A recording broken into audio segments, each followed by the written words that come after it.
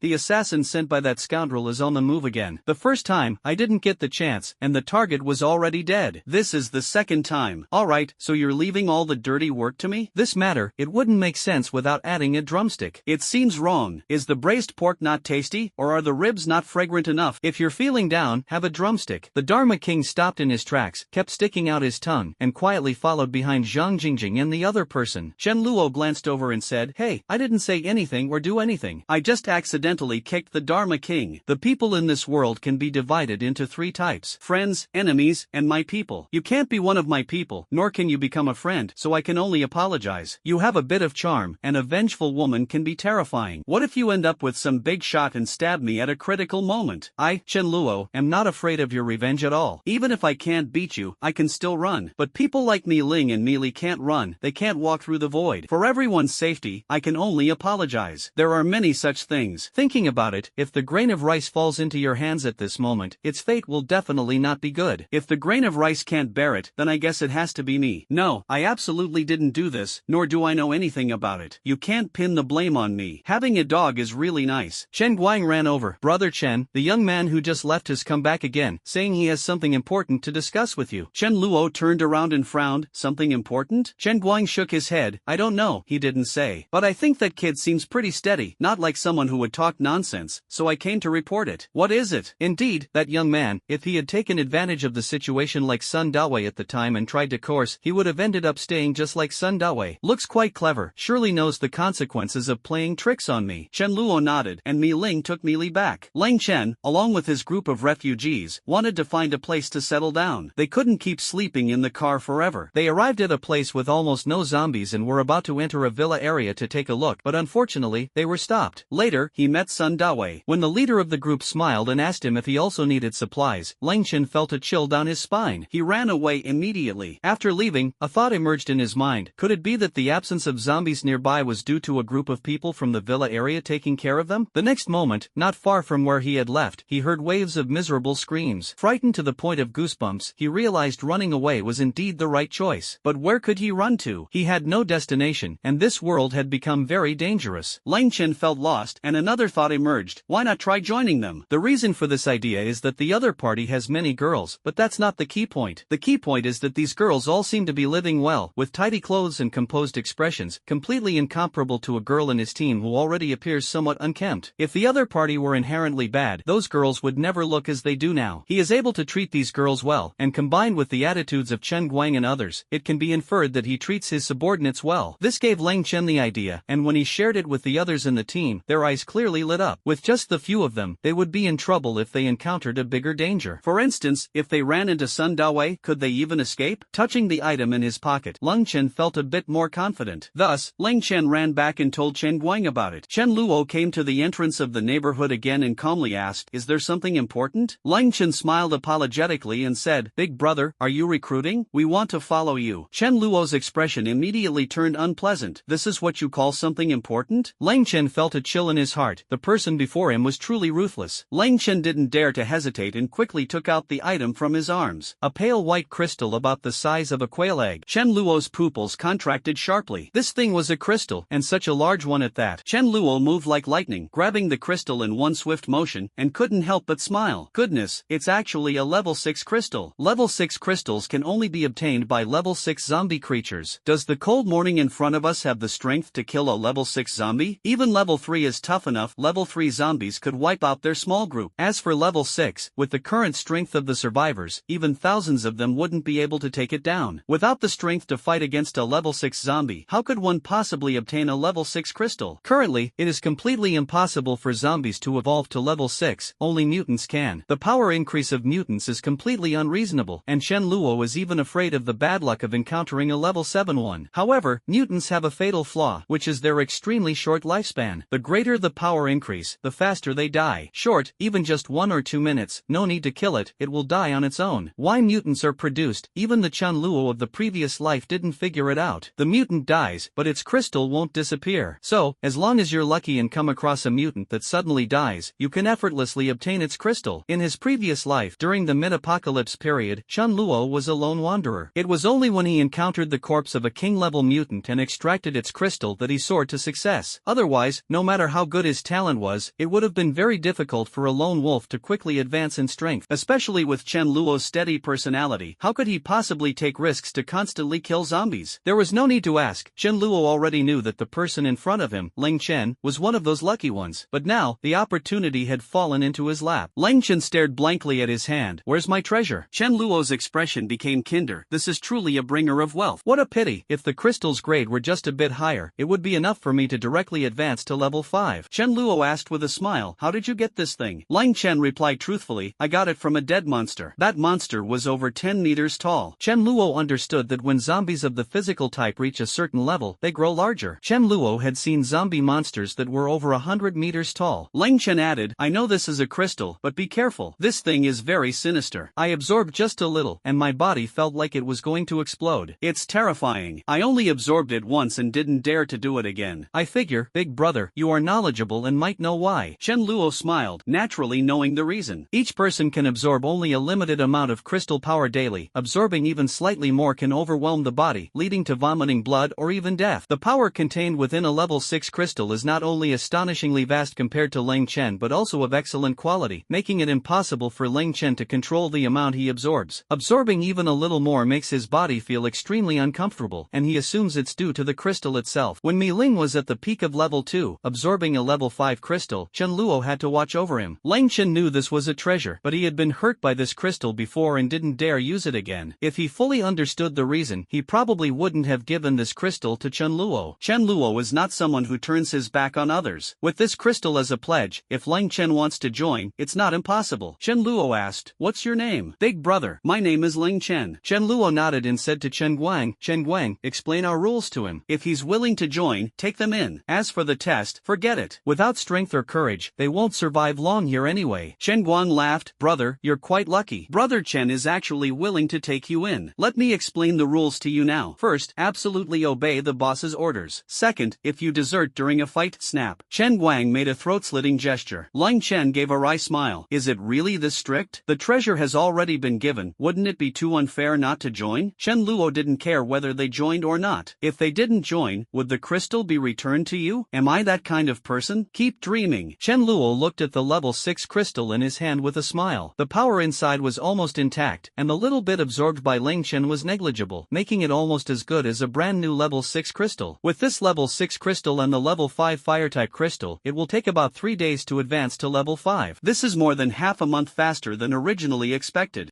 Advancing from level 3 to level 4 results in a qualitative change in strength, while advancing from level 4 to level 5 will be even greater. At level 5, overall strength will increase by at least double. Now at level 4, only one short distance void walk can be used. At level 5, 3 short distance void walks can be used, greatly enhancing survival ability. The entire villa area has 100 villas. Chen Luo's people, along with the supplies, haven't even occupied 10 villas, leaving plenty of extra rooms. Chen Guang led them and arranged a room for them. Chen Luo deliberately brought rice and observed them for a while. There was no malice involved, but one cannot let their guard down. Wasn't it the same when Zhang Jingjing and her father came? People can change, and rice can't detect loyalty. The Dharma King returned, looking all prim and proper, and gave Chen Luo a slight nod, signaling that the task was completed. Chen Luo felt that after the apocalypse, not only did the Dharma King awaken lightning abilities, but his brain also seemed to have mutated, making him even more dog-like than other dogs. Otherwise, with low intelligence and only strength, one would have already been overwhelmed by others or killed through ambush and bait. But as the saying goes, the road rises a foot, the devil rises 10. In the afternoon, another group of people arrived, but their numbers were fewer than Sun Dawe's group. They had some supplies and encountered Chen Guang's team, but left directly without any conflict. Chen Luo didn't mind. For those with malicious intent, I'll give you some time to develop and level up to level 2. Chen Luo thought of something and instructed Chen Guang, send someone to ask if there are any light type or other support abilities in their team. If there are and they're willing to join, take them in directly, or just tie them up and bring them over. There are too few light types. Currently, there are only Meili and Wang Ling relying solely on the two of them. If there are more injured people, it won't be enough for treatment. Having a few more would make a big difference. Support abilities are very rare. Loyalty or not, Chen Luo doesn't care. If it comes to it, I can just treat you as a tool. Dinner was served in the evening, consisting of porridge and steamed buns, with green onion and egg as the side dish. Among the collected supplies, there were quite a few eggs. Eggs have a slightly longer shelf life, but it's still limited, so there's no need to save them excessively. It might not have been remarkable before the apocalypse, but now, it's considered top-notch food. Leng Chen and his group devoured the meal ravenously. It had been a long time since they had eaten a proper, hot meal. The dishes, of course, were not enough, so Chen Luo had Wang Ling prepare another serving for them. How should I put it? The level 6 crystal handed over by Leng Chen was very valuable, equivalent to joining with merit. Chen Luo didn't mind treating them a bit better, but battles still had to be fought. After the meal, Chen Luo gave them another batch of level 1 crystals. As for level 1 crystals, Chen Luo had plenty, especially now with the level 6 crystal. Once reaching level 5, even a big spender like Chen Luo would no longer need level 1 crystals. Leng Chen thought to himself, the rules are indeed strict, but the benefits are truly good. For the night watch, Chen Luo assigned some members who had not yet reached level 2 to stand guard, as the level 2 members would need to continue killing zombies the next day. Obtaining crystals was one goal, but the main purpose was to let them experience more battles. Chen Luo also arranged for a few girls to participate in the night watch. Men and women working together, the work feels lighter. Joking around is fine, but if there's any inappropriate touching, I'll break your hands and break your legs. Chen Guang muttered softly, what if it's a girl doing the touching? Chen Luo remained expressionless. If there is such a girl, I just want to say 4 words. Please contact me. Chen Luo also began absorbing the crystal. A single level 6 crystal was not enough to bring him to level 5, but with an additional level 5 crystal, it was a different story. Previously, he had also absorbed quite a few level 1 crystals. Chen Luo first started absorbing the level 6 crystal. If there were any level 5 crystals left, he would save them for Ling, Meili, and others to use for breakthroughs. The crystal of the Rat King was given to Wang Ling, allowing her to reach level 3 earlier. Her advancement in the light element is more useful than others. Feeling some swelling pain in his body, Chen Luo stopped absorbing. The level 6 crystal had consumed about 2/5 of its energy. Chen Luo was very satisfied. The level 6 crystal was indeed excellent. The annoying relatives had left, but with the incident involving Zhang Jingjing, Meili was in a bad mood. After experiencing this, her spirit would become even stronger. Chen Luo could only console it. He originally didn't want to bring Rice, but Rice pitifully begged to sleep together. Alright, fine. No mischief tonight. I'll let you sleep with me. Rice was very happy, with one paw on Chen Luo and the other on Meili. Rice thought to itself, if there ever comes a time when I can also cuddle with Meiling, that would be the pinnacle of my cat life. What a little scummy cat, so greedy, truly despicable. Warning, assemble. Chen Luo said, except for those who were on night watch last night, everyone who has reached level 2 will continue to go out and kill zombies. Chen Guang, how many people on your side have reached level 2? Chen Guang said, 7. Chen Luo nodded and said to Leng Chen, today, all of you will go as well. Since you just arrived yesterday, there won't be any crystal quantity requirements for you today. Just follow the others and observe, learn how to fight. Xu Yun, you lead the team. Xu Yun was the only one among them at level 3 and was very reliable in handling matters. A total of 37 people people, still traveling on foot, with Yang Xian driving the heavy truck and following slowly. Lang Chen looked at the team leader, Xu Yun, and said to Chen Guang beside him in surprise, "A true master hides their skills. I thought you were the team leader, but it turns out to be a pretty girl. Is this girl really that impressive?" Chen Guang laughed and said, "Oh, I'm just a junior here. The girls in our team have been with the boss for quite a while and have all reached level 2. Xu Yun, the leader, has great talent and is highly valued by the boss. I think she's already at level 3. Lang Chen secretly clicked his tongue. My goodness, all the girls are at level 2. While killing the occasional zombies, Xu Yun led the group to Mili's residential area. If a zombie hasn't reached level 1 yet and is confined to a room, it is highly unlikely to break out. Once it evolves to level 1, it can use spells to break through. Now, most of the zombies have reached level 1, and there will be quite a few more zombies in the neighborhood. Xu Yun's plan is to kill these zombies and take the opportunity to gather supplies from the neighborhood, so she had Yang Xian drive the heavy truck over. As they approached the neighborhood, Xu Yun saw that there were indeed some zombies inside. She smiled, as the crystals were now within reach. Additionally, this indicated that there were likely no survivor teams stationed in the neighborhood. Killing 2 birds with 1 stone. Zombies are the bodyguards of supplies. Xu Yun and the others already have considerable experience fighting zombies, and since the zombies weren't gathered together, they easily eliminated the ones on the outskirts of the neighborhood. Xu Yun said, "Form groups of 4 to search for supplies in each unit and transport them onto the heavy truck. Be cautious of zombies that might be in the rooms or stairways, and contact us if anything happens. Jiang Feng, you stay at the neighborhood entrance and inform everyone via the walkie-talkie if there's any situation." The group dispersed, with each team assigned to a building. When encountering zombies, the physical type members would step forward to attract the zombies, using their faster speed and reflexes compared to the elemental type members to dodge the zombies' attacks, allowing the elemental type members to strike. Even if hit by a zombie, it wouldn't be a big problem. Being a level higher than the zombies, as long as the head wasn't hit, they wouldn't sustain serious injuries. After clearing the zombies, they would enter the building to search. Many doors have been damaged, making it convenient for the team members to enter and search. Those close to the heavy truck directly transport the useful materials they find onto the truck. Over a dozen vehicles are quickly about to drive into the neighborhood. Jiang Feng, who is stationed at the entrance in a corner, sees this and his expression changes. He quickly uses the walkie-talkie to communicate. "Attention, a large number of vehicles have entered the neighborhood. Please be cautious." Xu Yun said after hearing this, "Everyone, gather first, assess the situation, no need to rush collecting supplies." The heavy truck was too conspicuous. As soon as the convoy entered the neighborhood, they immediately spotted the heavy truck. Coincidentally, a team of members was loading the collected supplies onto the vehicle. "Yanli, come down quickly, someone's here, and there are quite a few of them. It's unclear if they're friend or foe, so let's regroup with everyone first." Yanli was startled and said, "What about the supplies we collected? If we gather our people together, are we still afraid of someone taking the supplies? Whoever dares to take them, we'll chop off their hand." Yanli thought it made sense and got out of the car. But it was a bit late. A group of people had already arrived straight at the heavy truck, with several vehicles blocking it. Yanli, who was a step too slow, was blocked, but the other 3 did not abandon her. A dozen people got out of several cars, and their eyes clearly lit up when they saw the 2 beautiful girls in the group. After so many days, they hadn't seen girls this stunning and clean. A dirty, grimy-faced man grinned and said, "Hey there, miss." Yanli and the others forced a smile, hoping to stall until others arrived. The dark-faced man spoke while starting to act inappropriately. Normally, he wouldn't be so bold, but now he was completely unrestrained. Many men stared at them with wolf-like gazes. Yanli slapped away the dark-faced man's hand and shouted sternly, "What are you doing?" The man with the dark face laughed even more lewdly. "Do what you like to do." As he spoke, his hand reached for an even more inappropriate place. Yanli cursed loudly, "Go home and grope your mom." The man with the dark face's expression changed, and he sneered, "Feisty, I like this kind of thing, exciting." Even though the 2 male team members tried to protect Yanli and the 2 women, Yanli was still touched by a wandering hand. The hot-tempered Yanli immediately delivered a fierce kick to the groin of one of the men who had acted. Yanli was a second-level fighter, and her strength was extraordinary. The man who was kicked in his vulnerable area bent like a shrimp, clutching his groin, his face contorted in pain. The dark-faced man was furious. "Dare to hit my brother? Take out these 2 men first, and we'll deal with the 2 women later." A dozen fists and feet, along with sticks, all came rushing toward the 2 male team members. Due to positional constraints, those who couldn't reach with their hands and feet pretended to cast spells, threatening Chen Luo's group. One of the male team members was from Lang Chen's group and was only at level 1. Seeing that someone was about to be beaten to death, Yanli gritted her teeth and prepared to cast a spell to counterattack. The black-faced man noticed this, his expression changed, and he no longer cared that Yanli was a woman. "We can't let her cast the spell, it could kill people." At this moment, a brick was thrown. Jiang Feng saw that the situation seemed dire and wanted to throw a brick to distract these people, but only 7 or 8 street people chased after him. A metal rod was ruthlessly smashed onto Yan Li's head, causing blood to stream down her face. The dark-faced man struck Yan Li's head again, his expression fierce. "You filthy bitch, you don't know your place." A black car stopped, and someone shouted, "Hey Z, what are you doing?" The dark-faced man ran over with a fawning smile and said, "Brother Yuan, some filthy woman tried to hit me, so I'm teaching her a lesson." Lu Yuan frowned slightly, roughly guessing what had happened, but Heizi was quite capable, so he couldn't be too harsh. Lu Yuan said, "Don't go too far. Let this be the last time." Heizi was about to respond with a smile when a few people approached from afar. Shu Yun and the others were scattered throughout the neighborhood, unable to arrive immediately. Seeing the heavy truck surrounded and hearing Zhang Feng's message on the walkie-talkie, everyone quickly rushed over. Shu Yun shouted loudly, "Stop!" Shu Yun saw several people lying in a pool of blood and froze for a moment. Shu Yun unleashed a sharp ice arrow, which pierced straight through a man's head. The man died on the spot. Lu Yuan, seeing this sudden change, immediately got out of the car. The others were also startled by this incident and stopped, looking toward Shu Yun's direction. Shu Yun wished she could kill these people immediately, but at the moment, she had few people on her side, while the other side seemed to have 60 or 70 individuals. Shu Yun said coldly, "Let them go." Members kept arriving one after another, and the number of people around Shu Yun grew, all of them glaring hostilely at the other side. Lu Yuan shouted angrily, "You killed my people, and now you want me to let them go?" In her fury, Shu Yun immediately aimed an ice arrow at Lu Yuan. Lu Yuan was not flustered. Earth Shield. Lu Yuan was a level 2 Earth Element ability user. Earth Element ability users, whether in the early or later stages, always had the strongest defense. Shu Yun's ice arrow still pierced through the Earth Shield, but it had lost its force. Both Shu Yun and Lu Yuan's expressions changed. The situation was tricky. The team members all gathered around. Lu Yuan's expression changed again. Although his side had significantly more people than the opponent, after a fierce battle, even if they won, it wouldn't end well. Especially the woman leading the group in front of him, she could actually break his shield. Wouldn't fighting others be just as easy for her? Shu Yun, after a brief moment to recover, had also calmed down slightly. If a large-scale battle breaks out, she believes they can defeat the group on the other side, but she can't guarantee how many will survive. If more than a dozen die, she wouldn't have the face to go back and explain to Chen Luo. Although the current number of people accounts for more than half of the base, most of the experts have stayed at the base. They must not act recklessly. The base is nearby, so it's better to return and report the situation to Chen Luo first. With Chen Luo leading, retaliation can be carried out with almost no casualties. Shu Yun said coldly, "Return our members." Lu Yuan didn't want a confrontation either and said slowly, "All right." Several members were returned, but Yan Li was already lifeless. Shu Yun's hand trembled. Yan Li is dead? Wang Ling desperately tried to heal, but it was useless. Two choices. First, Shu Yun is confident in defeating the group despite being outnumbered, but it's uncertain how many of their own might die. Second, go back to find Chen Luo and have Chen Luo lead the main force for revenge. A moment of impulsive passion may feel good, but it would cost many lives. Chen Luo entrusted the people to her, and she couldn't act so recklessly. Although Shu Yun now desperately wanted to avenge Yan Li. Shu Yun gritted her teeth. "Just wait, Chen Luo won't let you off." At most, it would be a matter of half an hour. Shu Yun decided to endure for now. Tears unconsciously streamed down Shu Yun's cheeks. She hadn't led the team well, and such a thing had happened. A man across from her mocked, "Look, this woman is crying, hee hee." Shu Yun said softly, "Let's go." Yang Xian gave them a cold glance and was about to drive the heavy truck away. But someone stopped them. "This car stays, you can't drive it away." Lu Yuan didn't intervene. He wanted to see Shu Yun's reaction. If Shu Yun insisted on driving away, even at the risk of a fight, it wouldn't be too late to return the car then. Shu Yun said, "Give it to them, let's go." Watching Shu Yun and the others leave, Heizi said, "Brother Yuan, why not keep them? So many beautiful girls." Lu Yuan slapped Heizi on the face. "Damn it, why are you trying to stir up trouble? This woman is not easy to deal with." Heizi covered his face. "What are we afraid of? There are so many of us. Would she really dare to go down with us?" Lu Yuan thought to himself, this group must be nearby. He needed to find an opportunity to figure out their situation and take them all down at once, otherwise, they would surely retaliate. Lu Yuan and his group were workers in a factory located in a newly developed economic zone. Lu Yuan had always commanded respect with his sharp mind and strength, making him the obvious leader of the group. Shu Yun and the others returned quickly to the villa area with heavy hearts. Su Dazhu, who was guarding the entrance of the community, immediately realized upon seeing the person Shu Yun was carrying that another battle was about to take place. Shu Yun found Chen Luo and lowered her head. "I'm sorry, I failed to lead everyone well." Yan Li didn't die at the hands of zombies but instead at the hands of survivors. The number of people who die from conflicts among survivors is no less than those who perish at the hands of zombies. As long as you're alive, there will always be danger at every moment. The world will become increasingly dangerous. Chen Luo intentionally wants to train them. Flowers in a greenhouse won't grow strong. When a member dies, Chen Luo feels uneasy, especially when it's a member he's been with for a long time. Chen Luo let out a long sigh. You did the right thing. Rushing into it at the time would have been irrational. Chen Luo gathered everyone together. Chen Luo said in a low voice, you all follow me. If you die at the hands of zombies, I have nothing to say. But if someone bullies you, have they asked for my permission? I do not agree. A blood debt must be repaid with blood. And as for me, I never let a grudge last overnight. Everyone, follow me. No one can bully my people and still live. Those who heard about this were all filled with righteous indignation, especially Chen Luo's words, which made their blood boil. Following Chen Luo, no one could bully them. Everyone got into the vehicles, ready to arrive quickly. The Dharma King also wanted to follow, but Chen Luo rebuked him. Why are you following? Are you even human? Don't you have a home? The Dharma King sulked. Yes, I'm not human, so I don't need to leave. Everyone drove towards the residential area. One car after another entered the residential area. Lu Yuan, worried that something might happen, specifically assigned a few people to keep an eye on the direction of the residential area. Brother Yuan, someone is coming. It seems to be the group that just left. Lu Yuan immediately looked out the window and saw more than 60 people getting out of the car. A young man seemed to notice him, staring at him with an extremely sharp gaze. Hiding in the room and not going out is a very foolish move. Being trapped in the room would be troublesome. Lu Yuan immediately took everyone to the first floor, preparing to deal with Chen Luo. Lu Yuan felt troubled. The visitors clearly came with ill intentions, seeking revenge so quickly. Ah, hey Z, why did you have to stir up trouble? Lu Yuan carefully observed the number of people on the other side and felt a bit relieved. He had slightly more people on his side. If the other side were smart, they would never engage in a head-on clash with him. It would only lead to mutual destruction. The two groups stopped at a certain distance from each other. Shu Yun pointed to the other side and said, it's them. Chen Luo sneered while clapping his hands. You are truly bold, daring to bully my people, and even to the point of death. I can't find a single reason to let you go. Lu Yuan was startled. He had a particular impression of Shu Yun. This woman's magic could actually penetrate his earth shield. There were also a few level 2 ability users in the team, but their spells couldn't even penetrate half of the earth shield. Lu Yuan's intuition told him that he was definitely no match for Shu Yun. The gap was too vast. Although he couldn't believe it, he was actually no match for a woman, yet the fact was right before his eyes. And now, Shu Yun was unexpectedly lowering her head submissively, as if she were expressing her grievances in front of this young man. Relying on financial resources? Forget it. And this young man was particularly arrogant, looking at them with a gaze as if staring at dead people. Absolutely cannot fight head-on, but the other side came for revenge, and so quickly at that, clearly with great confidence. Lu Yuan forced a smile. Young man, it was our fault. We'll return the heavy truck to you right away. And how about compensating you with a ton of rice? What to do? Chen Luo sneered. So, if one of us dies, you compensate with a ton of rice? Then I'll give you 100 tons of rice. How about I buy all your lives? Whatever supplies you have, if we kill you all, they'll naturally become ours. The other side grew dissatisfied as well. This was too insulting. Lu Yuan frowned. This young man was too arrogant, but arrogance must have its reasons. Otherwise, no one would be foolish enough to let him become the leader, right? Young people are full of vigor and pride. If you don't give him an explanation, he might really start a fight. Even if we win, we might only have a dozen people left. Manpower is our capital and cannot be lost. Lu Yuan turned back and glanced at He Zi. This matter was caused by you, so you'll have to be the one to take the fall. Lu Yuan shouted, take He Zi over there and let them vent their anger. This whole thing started because of He Zi, and we can't let everyone take the blame together. Lu Yuan naturally didn't want to actually start a fight. If sacrificing He Zi alone could resolve the situation, that would be ideal. What's more, He Zi was usually quite arrogant, and many people had long been displeased with him. As soon as Lu Yuan gave the order, a few people immediately subdued He Zi. He Zi was dumbfounded and exclaimed, Brother Yuan, I've always followed your lead. You can't do this to me. Besides, it was the woman on the other side who made the first move. Lu Yuan had made up his mind and couldn't be bothered to listen, waving his hand dismissively. He Zi struggled desperately but couldn't break free from the group. He Zi was thrown over to Chen Luo's side like an abandoned pawn, and Su Daju immediately pinned him down firmly as if grabbing a chick. Chen Luo sneered inwardly. Throwing someone as cannon fodder and thinking the matter is resolved, how is that possible? I, Chen Luo, will always seek revenge for the smallest grievance. In my previous life, someone kicked me in the butt, and I still remember it in this life. Fine, let's teach this He Zi a lesson first. It's this person who caused the trouble, right? Shen Guang also came up to help, and together with Su Daju, they forced He Zi to kneel on the ground. He Zi's face turned from black to pale with fright, and snot and tears streamed down his face. He cried out, Big brother, I didn't know she was your woman. Besides, it wasn't just me who made a move. Li Kuei and Mao Er also did. Li Kuei and Mao Er were terrified. Damn it, you have no sense of loyalty at all. Even at death's door you're dragging others down with you. Chen Luo looked at Lu Yuan with great interest and said, what do you have to say? Lu Yuan gritted his teeth, turned back, and said in a low voice, for everyone, we can only sacrifice you too. Take them over as well. Li Kuei and Mao Er cursed and wailed, but both He Zi and Lu Yuan ignored them. On Chen Luo's side, a few more people stepped forward to restrain several others. Chen Luo said coldly, "What are you waiting for? Step forward and slap them hard. Keep slapping until they die. Don't use your hands, they're so dirty. Get a few of you with smelly feet to take off your shoes." Chen Guang was the first to take off his shoes. Chen Luo felt completely unwell. Goodness, it really stank. Shu Yun, however, didn't mind. She grabbed one of the shoes and fiercely slapped He Zi's face with it, then followed up with hits to Li Kuei and Mao Er's faces. Slap slap slap. 3 consecutive dull sounds, and the faces of the 3 men, He Zi and his companions, were slapped askew. The 3 of them cried and begged for mercy. "Big brother, we were really wrong. We are willing to join you to deal with Lu Yuan together." Lu Yuan's heart immediately tensed up, but then Chen Luo's refusal made him relax. First were the people on Yan Li's team, who hated He Zi and the other 2 the most, picking up their shoes and hitting them relentlessly. In the silent environment, only the sound of slaps echoed along with the constant screams of He Zi and the other 2. It was so brutal that even the people on Lu Yuan's side couldn't bear to watch. Soon, He Zi and the other 2 had swollen faces so badly that they couldn't open their eyes. But that's it? What about slapping them to death as promised? Everyone takes turns stepping forward, each giving them a few big slaps. Chen Luo shouted loudly, "Wang Ling, heal them. Wouldn't it be a pity to slap him to death so early? The people in the back haven't vented their anger yet." The sole of Chen Guang's shoe was slapped off. Chen Guang awkwardly said, "The shoe quality is bad. It's fine, I still have another one." Shu Yun panted as she had just found a few long wooden planks with nails in them. Shu Yun said fiercely, "Use this to hit." After speaking, Shu Yun took the lead, and the nails on the wooden planks sank deeply into the faces of He Zi and his group. Chen Luo clicked his tongue and said, "Their skin isn't thick enough, huh?" After more than 10 minutes, He Zi and the other 2 were beaten to death. Lu Yuan's hands trembled. He hadn't expected these people in front of him to be so ruthless. No wonder they say not to offend women. Lu Yuan said in a low voice, "Alright, the ones who started the trouble are dead. You also killed one of our people earlier, so let's call it even." Chen Luo sneered, "How could it be that easy? Do the worthless lives of these people compare to the life of my man? Not enough, none of you will have a good ending." Lu Yuan said incredulously, "Do you even care about reason?" Chen Luo snorted coldly, "They made a mistake, and we came to punish them? If I didn't come, would it be as if nothing had happened? Besides, why should I reason with you? The greatest truth in the world is always the fist." If Chen Luo only had a couple of nobodies on his side, would Lu Yuan still reason with him? "You dare talk about fairness? I'll crush you directly." There's absolutely no way I'd hand over He Zi and the other 2 to Chen Luo to vent his anger. So, Lu Yuan's words are just a joke. Besides, is Chen Luo someone who listens to reason? Lu Yuan said angrily, "I've never seen someone as arrogant as you. Fine, you want to fight? Do you really think I'm afraid of you? My people have all fought their way out of hordes of zombies, and we even outnumber you a bit. Kid, you still have time to leave now." The people behind Lu Yuan all began silently readying their weapons, preparing to unleash their abilities. Lu Yuan was furious. "Damn it, if I had known, I wouldn't have handed over He Zi. It was completely useless. This kid is really cunning. If you had a problem, you should have said so earlier. You disciplined my people right in front of me, and now you want to cut me down too. Sigh, this reckless kid doesn't even think about the consequences, just charges ahead. Damn, my luck is really bad." Chen Luo chuckled lightly and said calmly, "Step back, I'll handle this alone." It had been quite a few days since he last made a move in front of the girls, and the newcomers like Chen Guang and Leng Chen had never witnessed him truly take action. To command subordinates, one must rely not only on wealth but also on strength. Chen Guang and the others were startled. "Handle it alone?" Chen Luo gestured for everyone to step back. Lu Yuan was stunned for a moment. "Being a hero at a time like this? You really are something." The next second, Lu Yuan and the others saw a nearly transparent lightsaber suddenly appear in Chen Luo's hand. A man should have his own lightsaber.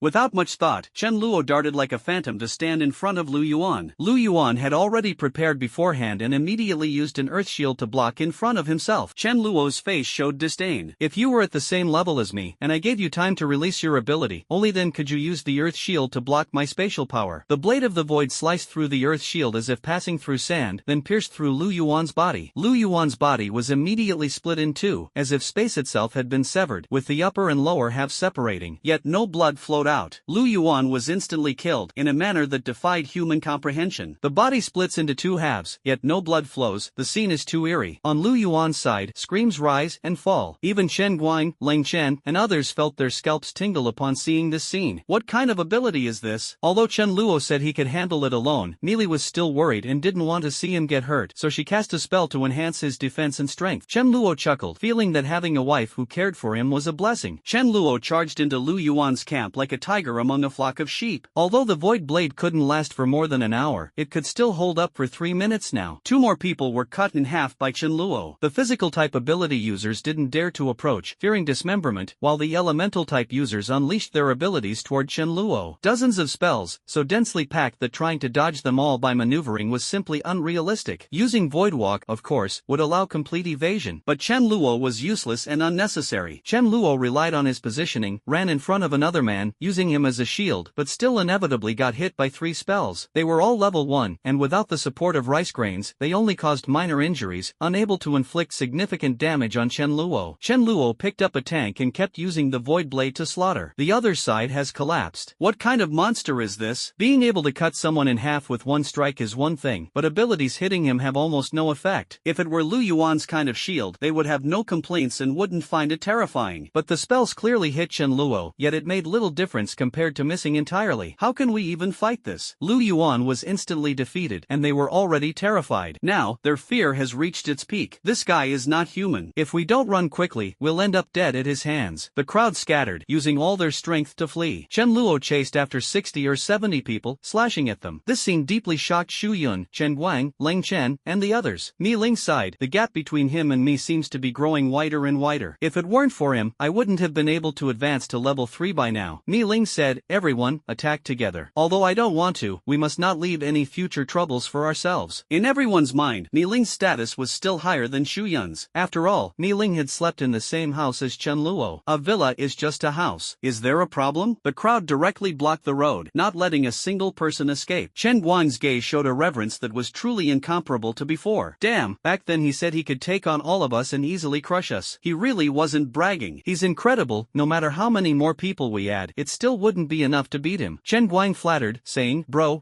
you're truly amazing. Following you is definitely the best decision I've ever made in my life. Lang Chen's attitude was also clearly more respectful than before, even walking with extra caution. They had never seen Chenluo take action. Their initial reverence was simply because Chenluo was the leader of the base. Although they knew Chenluo's strength shouldn't be low, they had no idea just how formidable he was. The girls, on the other hand, had eyes sparkling with admiration as they looked at Chenluo. If they didn't feel unworthy of him, they would have already thrown themselves into his arms. Chenluo smiled faintly. Basic operation, no need to overhype. Chenluo said, I also regret Yanli's death, but this world is just like that. Danger can arise at any moment. The ones who can protect you the most are actually yourselves. Try to improve your own strength as quickly as possible. I can't protect everyone all the time. So the fundamental purpose of bringing you out here is not to collect crystals, but to train you through more battles. If you're with me, no matter who it is, anyone who bullies you will definitely pay the price. Alright, clean up and gather the supplies here. It's almost noon. Let a few girls who can cook go back first and prepare lunch for everyone. Although one person had died, the group wasn't overly saddened. They had grown somewhat accustomed to life and death. Most people were instead quite excited because Chenluo had proven with his actions that following him was the right choice. With such a leader, is there any need to worry about being bullied? Under his protection, one can grow up more safely. In the past, some might have been unconvinced in their hearts, but from now on, among this group of people, no one will question Chenluo's decisions, especially since Chenluo does nothing every day, while everyone else works themselves to the bone. Oh, so the boss was giving us the opportunity to exercise. Chenluo had been away from the base for half an hour. During this time, it was not all calm and peaceful. 2 men in tattered shirts, with greasy and dirty hair, passed by the entrance of the villa area. These 2 people were starving, and the sun was so scorching that they had no energy at all. Seeing this villa area, their spirits instantly revived. These 2 people, one was named Xiede, and the other Miao Hui. What surprised them even more was that at the entrance, there was a black dog, and judging by its size, it was quite large. As the saying goes, first black, second yellow, third spotted, fourth white, black dog meat is the most fragrant. The 2, who had been hungry for more than a day, were overjoyed when they saw the black dog. This dog was, of course, the only one left to guard the house. Fa Wang. Xiede was about to pounce, but Miao Hui stopped him. Wait a moment. Xiede was puzzled. What are we waiting for? What if the dog runs away? Miao Hui shook his head. We've been hungry for more than a day. The dog runs fast, and if we rush over, it might get scared and run away. What then? Xiede thought for a moment and agreed. So what should we do? Miao Hui smirked mischievously. We need to find something to lure the dog over. They say a dog can't change its habit of eating filth. Perfect. I have a fresh pile ready for it. This dog must be starving. With this thing, there's no way it won't take the bait. Xiede nodded vigorously. The Dharma King saw the 2 of them but ignored them. If I go out, what if someone takes the opportunity to sneak into the neighborhood? The master has entrusted me with the important duty of guarding the house. I won't fall for the trick of luring the tiger away from the the mountain. Xiade and Miao Hui came to the roadside and started grunting. Perhaps influenced, Xiade also felt the urge to relieve himself. It's quite strange, after more than a day without eating, he could still produce so much waste. Quickly, the two finished pulling. The two encountered a problem. Oh no, no paper. It didn't matter anyway, they already smelled bad. Miao Lei didn't mind the stench or disgust, and with a mischievous grin, prepared to lure the Dharma King. Xiade, who had just finished, suddenly realized a problem. The dog eats? I eat the dog. If the dog ate Miao Hui's, and then I eat the dog, wouldn't that mean I ate Miao Hui's? That's too disgusting, I can't accept it. Xiade quickly said, eat mine, eat mine. It might be that they share the same bad habits, as Miao Hui also realized the issue and shook his head to refuse. No, eat mine. Xiade was dissatisfied. Why should we eat yours? Miao Hui snorted. I came up with this idea. Xiade said angrily, I don't care, we must eat mine. The Dharma King looked at the two people with a puzzled expression. How did they suddenly start arguing out of nowhere? The argument between the two grew more intense, and in a fit of anger, Miao Hui suddenly grabbed something with his hand and threw it at Xieda's face. Smack! A smear of filth appeared on Xieda's face. Xieda was stunned, and Miao Hui was also stunned. Miao Hui chuckled awkwardly. Sorry, I didn't mean to. Xieda's body trembled uncontrollably. With shaking hands, he picked up something poop yellow and smeared it on Miao Hui's face. Woo woo, Miao Hui couldn't dodge it. Goodness, the two of them started fighting right away. You smear me once, I smear you once. In no time, both of them were covered in filth. Truly a lose-lose situation. Miao Hui lay on the ground, panting. Why bother? The bait? It's used up. How are we going to lure the dog now? Xiade, gasping for breath, said, it's fine, I can still pull it.